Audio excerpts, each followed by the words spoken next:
Bismillahirrahmanirrahim. Assalamualaikum warahmatullahi wabarakatuh. Waalaikumsalam warahmatullahi wabarakatuh. Innal hamdalillah nahmaduhu wa nasta'inuhu wa nastaghfiruh wa na'udzu billahi min shururi anfusina wa min sayyiati a'malina.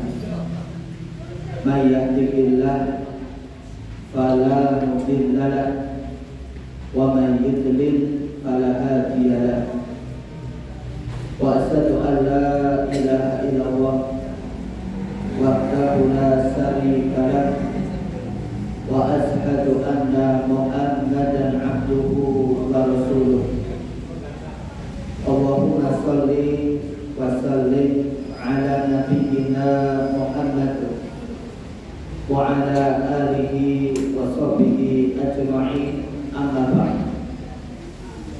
Allahumma inna nas'aluka ilman nafi'an wa rizqan thayyiban wa amalan mutaqabbalan. Bapak Ibu jamaah pengajian rahimakumullah, alhamdulillah kembali kita bersyukur kepada Allah Subhanahu wa taala atas segala limpahan nikmat yang telah Allah Subhanahu wa taala karuniakan kepada kita. Salawat dan salam semoga senantiasa Allah curahkan kepada Nabi kita yang mulia, Nabi Muhammad sallallahu alaihi wasallam. Bapak Ibu jamaah rahimakumullah, alhamdulillah kita telah menyelesaikan pembahasan tentang fikih perawatan jenazah. Maka mulai malam hari ini insya Allah kita akan bersama-sama belajar tentang fikih sholat. Yang akan kita bahas pada kesempatan malam hari ini yaitu tentang kedudukan dan keutamaan sholat. Dan nanti kalau waktunya cukup, kita juga akan bahas tentang cara agar sholat kita berkualitas. Dan juga kalau nanti masih ada sisa waktu, kita bahas tentang bahaya meninggalkan sholat. Jemaah pengajian rahimakumullah, sholat 5 waktu ini memiliki kedudukan yang sangat tinggi dalam agama Islam. Di antara perkara yang menunjukkan tingginya kedudukan sholat, pentingnya sholat, yang pertama, sholat 5 waktu adalah tiangnya agama Islam. Sholat 5 waktu adalah tiangnya agama Islam. Islam seseorang tidaklah tegak kecuali dengan sholat. Sebagaimana disebutkan di dalam hadis yang diriwayatkan oleh Imam At-Tirmidzi, Nabi sallallahu alaihi wasallam bersabda, "Ra'sul amril Islam wa 'amuduhus shalat." Pokok perkara adalah Islam, tiangnya adalah sholat. Sehingga kalau ada orang Islam kok sholatnya masih bolong-bolong, ini tanda bahwasanya agamanya rusak. Kalau ada orang Islam sholatnya masih bolong-bolong, ini tanda agamanya rusak. Kemudian di antara perkara yang menunjukkan tingginya kedudukan sholat dalam agama Islam, yang kedua, sholat adalah amalan yang pertama kali akan dihisab. Sholat adalah amalan yang pertama kali akan dihisab. Diterangkan dalam hadis dari Imam Abu Dawud, beliau Nabi Shallallahu Alaihi Wasallam bersabda, Inna awwal ma yuhasabu minal abdu yawmal qiyamah min amalihi salatuhu. Sesungguhnya amal hamba yang pertama kali akan dihisab pada hari kiamat adalah sholatnya. Fa in sholahat faqad aflaha wa anjaha. Apabila sholatnya baik, dia akan mendapatkan keberuntungan dan keselamatan. Wa in fasadat faqad khaba wa khasara. Apabila sholatnya rusak, dia akan menyesal dan merugi. Jadi besok pada hari kiamat, Bapak Ibu, amalan yang pertama kali akan dihisab oleh Allah pada hari kiamat adalah sholat kita. Kalau sholat kita bagus, maka kita akan selamat masuk surga. Tapi kalau sholat kita rusak, kita akan celaka di akhirat. Kemudian yang ketiga, sholat adalah wasiat terakhir Nabi Shallallahu Alaihi Wasallam. Sholat adalah wasiat terakhir Nabi Shallallahu Alaihi Wasallam. Itu menunjukkan bahwasanya sholat ini perkara yang sangat penting dalam Islam. Sholat ini adalah perkara yang sangat tinggi kedudukannya dalam Islam. Nabi Shallallahu Alaihi Wasallam bersabda dalam hadis riwayat Imam Ahmad, as-salat wa ma malakat aymanukum. Jaga sholat dan budak-budak kalian. Kemudian di antara perkara yang menunjukkan kepada kita pentingnya sholat, tingginya kedudukan sholat, rukun Islam yang paling utama setelah dua kalimat syahadat adalah sholat. Jika sholat ini kedudukannya lebih tinggi daripada puasa Ramadan. Sholat ini kedudukannya lebih tinggi daripada bayar zakat. Bahkan sholat ini kedudukannya lebih tinggi daripada haji. Nabi SAW mengatakan dalam hadis sahih dari Imam Bukhari dan Muslim, Buniyal Islam ala khamsin. Islam dibangun di atas 5 rukun, 5 perkara. Syahadati alla ilaha illallah wa anna Muhammadan abduhu wa rasuluh. Yang pertama, bersaksi bahwa tidak ada yang berhak disembah kecuali Allah, dan bersaksi bahwa Muhammad utusan Allah. Yang kedua, wa iqamus shalah, mendirikan sholat. Kemudian di antara perkara yang menunjukkan pentingnya sholat, tingginya kedudukan sholat, yang kelima, sholat diwajibkan tanpa perantara malaikat Jibril alaihissalam. Nabi Muhammad SAW itu langsung mendapatkan perintah sholat dari Allah Subhanahu wa Ta'ala ketika melakukan Isra dan Mi'raj. Berbeda dengan perintah-perintah yang lainnya, ya, perintah zakat, perintah puasa, perintah haji, itu semuanya melalui malaikat Jibril. Kalau sholat enggak melalui malaikat Jibril. Nabi Muhammad SAW ketika Isra Mi'raj langsung mendapatkan perintah sholat dari Allah. Ini menunjukkan kepada kita sholat ini perkara penting. Sholat ini kedudukannya sangat tinggi dalam Islam.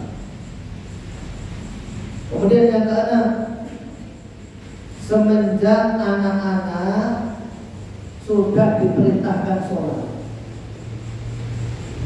Bahkan Anak umur 10 tahun, kalau dia tidak sholat boleh dipukul. Ini menunjukkan kepada kita pentingnya sholat. Sholat ini kedudukannya sangat tinggi dalam Islam. Sampai-sampai anak usia 7 tahun yang dia belum wajib sholat itu diperintahkan untuk sholat. Anak usia 10 tahun dan dia juga belum balik, belum wajib sholat, kalau nggak sholat dipukul. Nabi SAW mengatakan dalam hadis yang Imam Abu Dawud, muru auladakum bis sholat wa hum abna'u sab'i sinin. Perintahkan anak-anak kalian untuk mengerjakan sholat ketika mereka berumur 7 tahun. Wadribuhum 'alaiha wa hum abna'u 10 sinin. Pukul mereka jika tidak mengerjakan sholat ketika mereka berumur 10. Oleh karenanya Bapak Ibu, kita harus betul-betul meyakini, memahami bahwasanya sholat ini perkara yang penting. Sholat ini memiliki kedudukan yang sangat tinggi dalam agama kita. Oleh karenanya saya menasihati jamaah sekalian, jangan remehkan sholat, jangan sepelekan sholat, jangan berani-berani tinggalkan sholat. Sholat dengan serius, sholat dengan sungguh-sungguh, jangan sholat asal-asalan. Karena ada sebagian orang, Bapak Ibu, kalau ibadah puasa Ramadan serius, ibadah baca Al-Quran serius, ibadah ngirim pengajian serius. Tapi kalau ibadah sholat asal-asalan, seperti aku sholat. Jamaah Allah, pahala ganjaran sholat 5 waktu ini luar biasa. Coba bayangkan Bapak Ibu, orang yang pergi ke masjid untuk sholat 5 waktu, itu pahalanya seperti orang yang menunaikan ibadah haji. Orang yang pergi ke masjid untuk sholat 5 waktu, itu pahalanya seperti orang yang menunaikan ibadah haji. Nabi SAW bersabda, man kharaja min baiti mutatahhiran ila shalat maktubah fa ajruhu ka ajril hajjil muhrim. Barang siapa yang keluar dari rumahnya dalam kondisi berwudu menuju sholat wajib, maka pahalanya seperti orang yang berhaji yang dalam keadaan berihram. Menunjukkan betapa besarnya pahala sholat 5 waktu. Dan sholat 5 waktu ini menghapus dosa-dosa kita. Apa yang digambarkan oleh Nabi SAW, orang yang sholat 5 waktu itu seperti dia mandi 5 kali sehari, sehingga betul-betul dia bersih dari kotoran. Ketika kita sholat subuh, Bapak Ibu, itu dosa-dosa kita antara isya dan subuh diampuni. Ketika kita sholat zuhur, itu dosa-dosa kita antara subuh dan zuhur diampuni oleh Allah. Ketika kita sholat asar, itu dosa-dosa kita antara zuhur dan asar diampuni oleh Allah. Demikian pula ketika kita sholat maghrib, dosa-dosa kita antara asar dan maghrib diampuni oleh Allah. Ketika kita kaji sholat isya, dosa-dosa kita antara maghrib dan isya diampuni oleh Allah. Dalam hadis dari Imam Bukhari, Nabi SAW bersabda, "Ara'aitum law anna na'aran wajiba bi ahadikum yaghtasilu fihi kulla yawmin khamsa ma taqulu dzalik yubhi min darari qalu la yubhi min darari syai'an qala fadzalika mithlu salawatil khams yaqullah binal batal. Tahukah kalian seandainya ada sebuah sungai di dekat pintu salah seorang di antara kalian, lalu dia mandi dari air sungai itu setiap hari 5 kali, apakah akan tersisa kotorannya walaupun sedikit?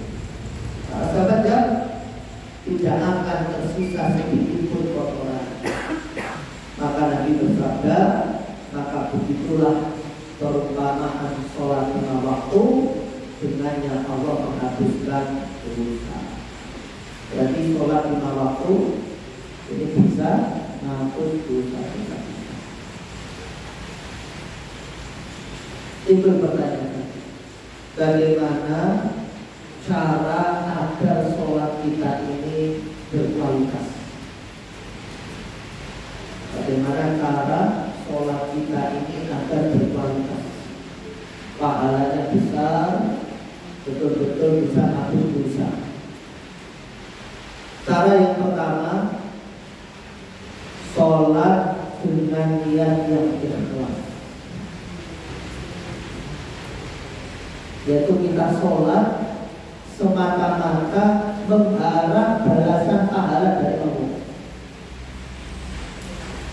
Ketika kita mau pergi ke masjid, betul-betul niat kita luruskan.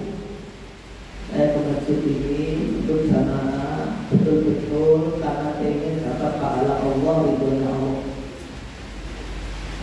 Jangan sampai kita sholat dengan niat yang riya.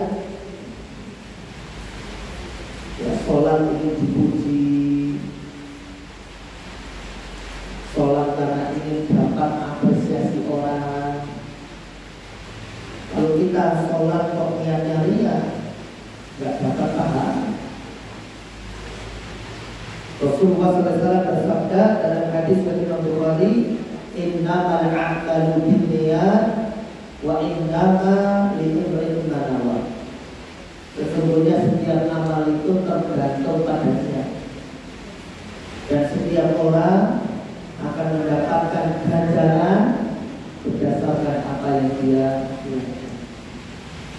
Maka setiap kita mau sholat, cek dulu niat kita. Sholat betul-betul karena ingin dapat pahalanya Allah. Saya sholat betul-betul karena ingin dapat ridhonya Allah. Saya ke masjid ini karena Allah, bukan karena ingin dipuji, bukan karena ingin disanjung. Kemudian yang kedua, tata cara sholatnya sesuai yang dicontohkan Nabi. Tata cara sholatnya sesuai yang dicontohkan Nabi. Nah, kita berusaha sholat kita ini nyontoh Nabi, gerakannya nyontoh Nabi, bacaannya nyontoh Nabi. Nabi SAW mengatakan dalam hadis Imam Bukhari, "Shallu kama ra'aitumuni usolli." Sholatlah kalian sebagaimana kalian melihat aku sholat. Dan kita tidak mungkin bisa sholat seperti Nabi kecuali kita mau belajar. Itulah pentingnya kenapa kita akan belajar bersama-sama tentang fikih sholat. Kalau nanti akan saya bahas tuntas, mulai dari rukun sholat, syarat sholat, wajibnya sholat, sunnah-sunnah sholat, yang batalkan sholat, semuanya. Sehingga ketika kita sholat itu betul-betul kita berusaha contohkan dengan Nabi. Karena banyak orang zaman sekarang itu Bapak Ibu, pengajian itu pengennya pembahasannya sejujur-jujur. Benar pembahasannya jujur. Tapi sholat ada enggak?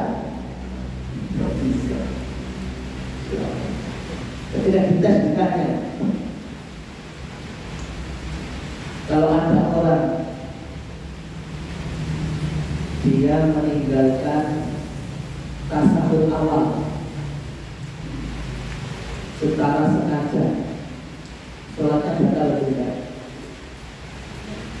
Batal betul Pak? Batal, kita sudah batal, kita sudah batal.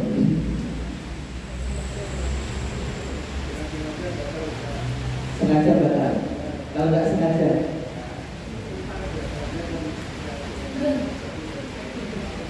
kalau nggak sengaja lupa nanti sujud sah.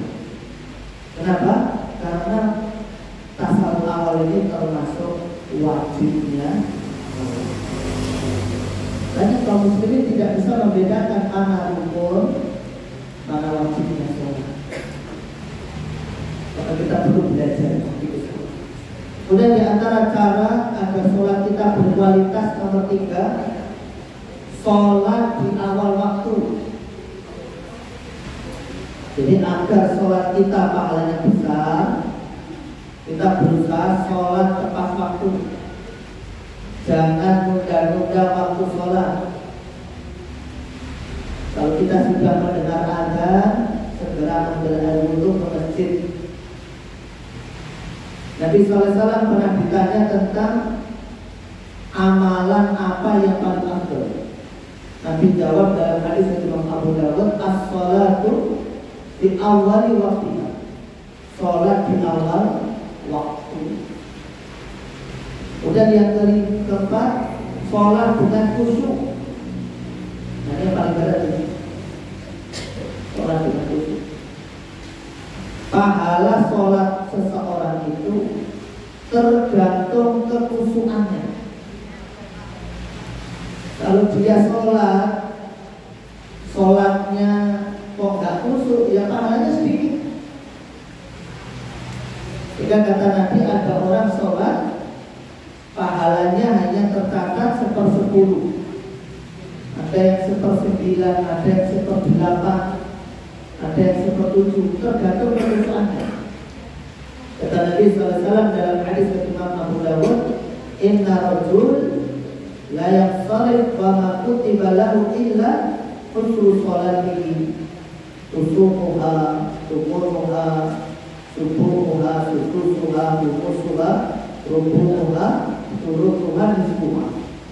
Sesungguhnya ada orang yang benar-benar mengerjakan sholat, namun pahala sholat yang tercatat baginya hanya 1/10, 1/9, 1/8, 1/7, 1/6, 1/5, 1/4, 1/3, 1/2 saja. Tergantung khusyuk. Saya ada kajian rutin di Masjid Khairul Ummah setiap Ahad Kliwon. Itu bahas kitab tentang 33 kiat khusyuk di dalam sholat. Itu Masya Allah begitu. Setelah saya baca kitab itu, betul-betul memberikan manfaat luar biasa agar saya bisa lebih berusaha khusyuk di dalam sholat. Karena banyak orang yang sholat tapi tidak khusyuk. Bahkan sampai ada orang saking tidak khusyuknya sholat itu pengen yang cepat-cepat rampung. Imam Syu'i terus dengan hati berbeda. Rampung. Padahal orang singkat waktu itu kali-kali. Kenapa? Karena dia tidak merasakan khusyuk nikmat di dalam sholat. Orang itu kalau sholatnya nggak khusyuk, itu sholat itu berat. Dengar ada itu malas sekali. Ke masjid malas untuk ambil air wudhu karena dia nggak merasakan nikmatnya sholat. Kemudian cara agar sholat kita berkualitas yang kelima, bagi laki-laki itu usahakan sholatnya berjamaah. Jadi agar sholat kita ini pahalanya besar, kita berusaha sholatnya berjamaah di masjid atau musola. Orang kalau sholat jamaah itu pahalanya 27 kali lipat dibandingkan orang yang sholat sendiri.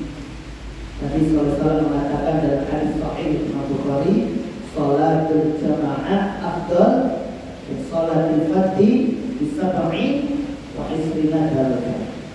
Sholat jamaah itu lebih utama 27 derajat daripada sholat sendiri.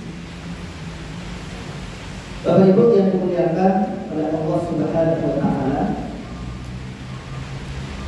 sekarang kita bahas tentang bahaya meninggalkan sholat. Sekarang ini muncul fenomena ada sebagian orang yang dia itu puasa Ramadan tetapi tidak sholat 5 waktu. Maka itu ada orang yang dia haji umroh tapi tidak sholat 5 waktu. Bahkan ada seseorang dia itu pengen sekali umroh, tetapi oleh anaknya itu dikasih nasihat, Pak, jangan itu nak mau umroh, jangan sholat dulu 5 waktu. Karena bapaknya ini belas nggak tahu, Jumatan aja keturunan, dia pengen umroh. Jadi nasihat oleh anak ini agar dia sholat 5 waktu dulu. Bahkan ada orang yang dia itu suka berbuat baik sama orang, suka bantu, suka sedekah, tapi jarang sholat 5 waktu. Ini betul-betul fenomena memprihatinkan sekali. Padahal meninggalkan sholat itu merupakan al-kabair, dosa yang sangat besar. Imam Az-Zahabi dalam kitab Al-Kabair itu mengatakan al-kabiratul rabi'ah tarkus sholat. Dosa besar yang keempat itu adalah meninggalkan sholat. Makanya banyak sekali ayat maupun hadis yang mengancam orang-orang yang meninggalkan sholat. Di antaranya dalam Quran surat Al-Mudaththir ayat 42 sampai 43. Allah berfirman, "Ma salakakum fis saqar?" Apa yang memasukkan kamu ke dalam neraka Saqar? Lalu mereka jawab, "Lam naku minal musallin." Kami dahulu tidak termasuk orang-orang yang mengerjakan sholat. Ayat ini menjelaskan kepada kita, ketika penghuni neraka itu ditanya oleh Allah, apa yang menjadikan mereka masuk neraka? Mereka jawab, salah satunya adalah mereka itu dulu ketika di dunia jarang sholat. Berarti orang yang dia meninggalkan sholat siap-siap diadab oleh Allah. Dan juga ada hadis dari Imam Muslim, Nabi SAW bersabda, "Baina rajul wa baina syirki wal kufri tarkus sholat."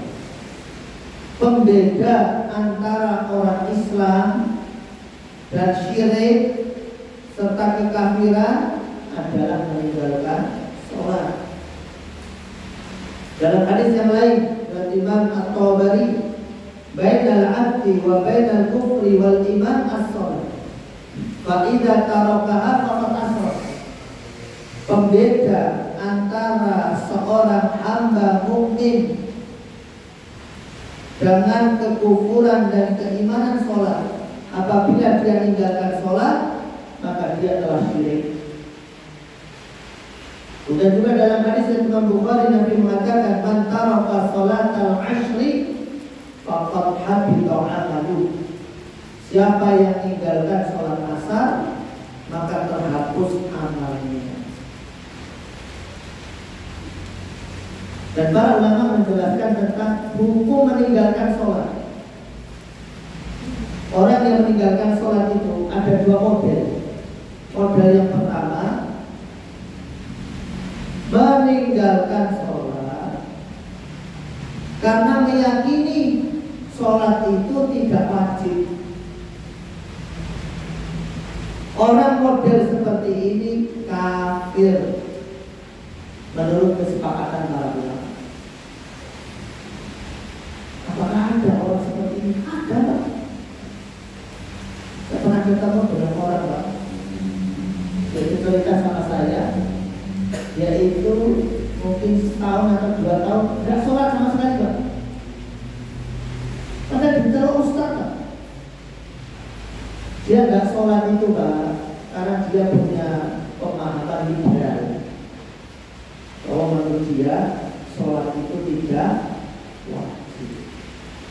Akhir Pak seperti itu. Termasuk ada sebagian orang ngaku Islam, tapi menurut dia rukun Islam itu hanya bayar zakat terus apa? Nggak sholat itu. Itu mengingkari kewajiban sholat. Model yang kedua, ada orang meninggalkan sholat karena malas, namun dia masih meyakini sholat itu wajib. Jadi banyak yang seperti itu. Di sekitar kita masih banyak bahwa itu orang yang dia itu meyakini sholat itu wajib, tapi dia nggak sholat karena malas atau karena mungkin sibuk cari dunia.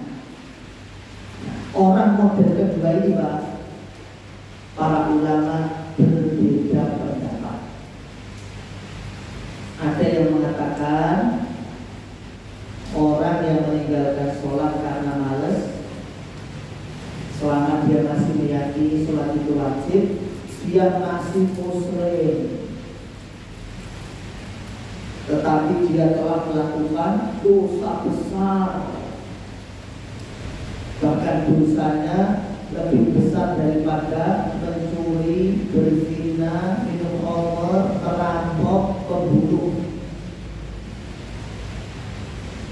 Orang kalau nggak sholat, dosanya lebih besar daripada mencuri, berzina, minum khamr, pembunuh.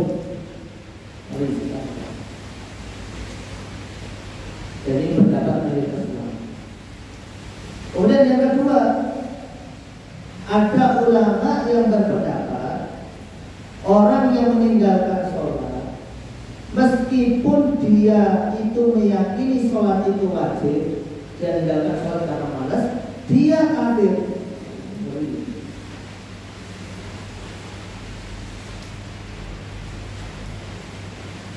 Ini pendapatnya Imam Ahmad. Jadi Imam Ahmad itu kalau ada orang nggak sholat, satu sholat saja, menurut Imam Ahmad kafir. Kan nggak begitu. Ada orang nggak subur langsung kafir kata Imam Ahmad.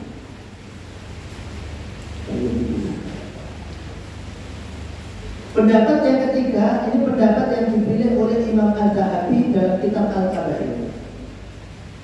Orang yang meninggalkan sholat karena malas, dia masih meyakini sholat itu wajib, itu dirinci.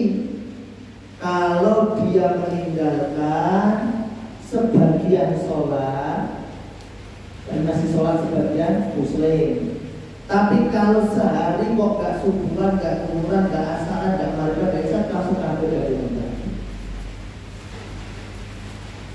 Saya ingin sampaikan bahwa ibu, bahwasanya orang itu kalau meninggalkan sholat, Islamnya rancak. Kenapa saya katakan Islamnya rancak? Karena sampai ulama itu beda pendapat. Iki wis muslim atau makanya jangan sampai Bapak Ibu kita kok berani meninggalkan sholat. Makanya kalau ada orang dia berpendapat orang meninggalkan sholat itu kafir, maka kalau ada orang meninggal dunia dia nggak pernah sholat, nggak boleh sholat. Kalau dia berpendapat orang meninggalkan sholat, kalau saya pribadi lebih cenderung ke pendapat ulama yang menyatakan kalau dia masih meyakini sholat itu wajib, tapi dia nggak sholat karena malas, maka dia masih muslim. Maka kalau dia meninggal dunia saya sholat. Tapi kalau dia sampai punya keyakinan sholat itu nggak wajib, maka dia keluar dari Islam. Makanya jangan sesekali menyalahi sholat. Kalau jenengan masih menemukan keluarga jenengan ada yang sholatnya bolong-bolong, PR jenengan Bapak Ibu nasihat. Apalagi itu anaknya jenengan, kalau sholatnya masih bolong-bolong, jangan biarkan, jangan ditutup diajar. Ada sebagian orang tua, dia rajin ke masjid, istrinya ke masjid, datang ke pengajian, anaknya tinggalkan sholat, dinengking. Dosa orang tua seperti ini. Harusnya dia mendakwai anaknya tersebut, dinasehati, diajak, dan mau sholat di waktu. Jangan dibiarkan Pak. Jangan dibiarkan kalau dia meninggalkan sholat. Baik Bapak Ibu yang dimuliakan oleh Allah Subhanahu wa Ta'ala. Yang terakhir yang ingin saya sampaikan, kita sekarang masuk pembahasan tentang fikih sholat. Yaitu pembahasan yang pertama di sini yaitu tentang waktu sholat. Jadi Allah Subhanahu wa Ta'ala itu sudah menentukan waktu sholat fardu. Dan kita harus sholat sesuai dengan waktu yang telah ditentukan oleh Allah. Tidak boleh sholat sebelum waktu dan tidak boleh sholat di luar waktu.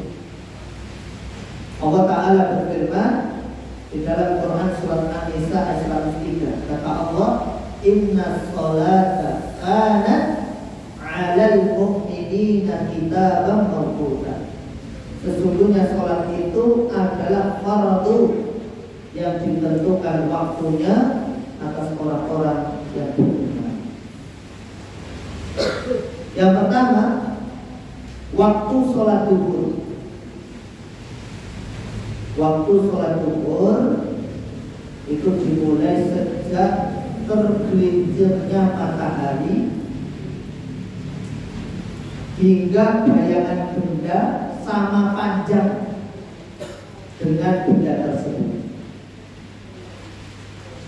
Jadi kalau misalnya Bapak Ibu kita menancapkan tombak di siang hari,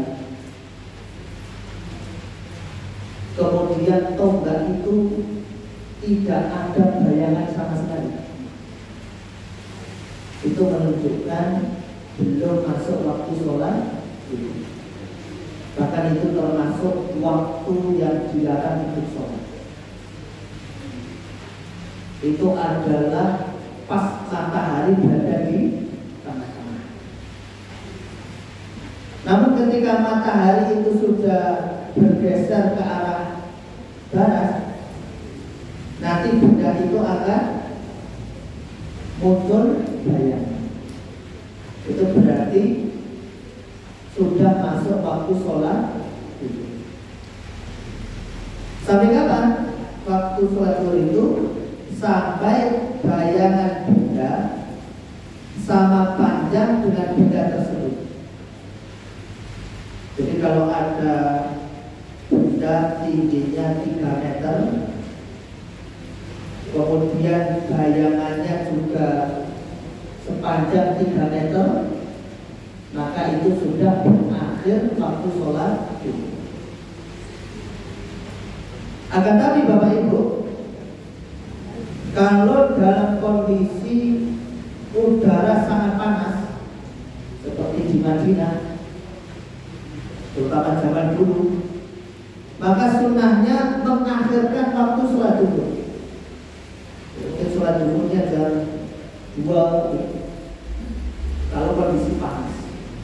Nabi SAW pernah mengatakan dalam hadis dari Imam Bukhari, idza stadal harru fa'abridu bis-shalah. Jika panas sangat menyengat, maka tunggulah waktu dingin untuk melakukan sholat zuhur. Cuma kalau di Indonesia ya nggak berlaku ya, nggak terlalu panas. Yang kedua, waktu sholat asar. Waktu sholat asar ini dimulai ketika bayangan benda itu sama panjang dengan benda aslinya. Jadi kalau misalnya benda itu setinggi 3 meter, kok bayangannya kalau sudah 3 meter, itu menunjukkan bahwasanya sudah masuk waktu sholat asar. Sampai kapan? Sampai menguningnya matahari di ufuk barat. Menguningnya matahari di ufuk barat. Nah, ini yang sering dilalaikan oleh kaum muslimin. Dan tidak boleh mengakhirkan sholat asar sampai menguningnya matahari di ufuk barat, kecuali bagi orang yang dalam kondisi darurat. Misalnya Bapak Ibu dengan sengaja nunda waktu sholat asar sampai menguningnya matahari, maka bisa jadi menguningnya matahari di ufuk barat itu kurang lebih kalau kita cek itu sekitar jam 5 jam 5 atau mendekati maghrib itu biasanya sudah waktunya menguning. Namun kalau kondisi darurat juga berbeda. Seperti misalnya ibu-ibu jam 5 sore selesai haid, maka boleh ibu-ibu mandi besar kemudian langsung sholat asar meskipun waktunya sudah menguning. Maka di dalam hadis dari Imam Muslim dikatakan tilka sholatul munafiq yajlisu yarqubu syams hatta idza kanat baina qadamayn.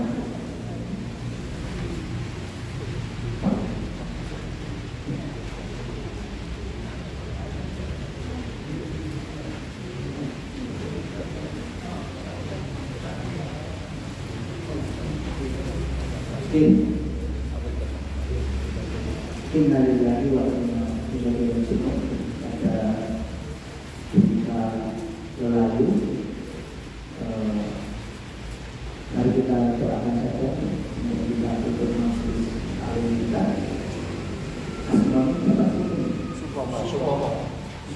Supomo.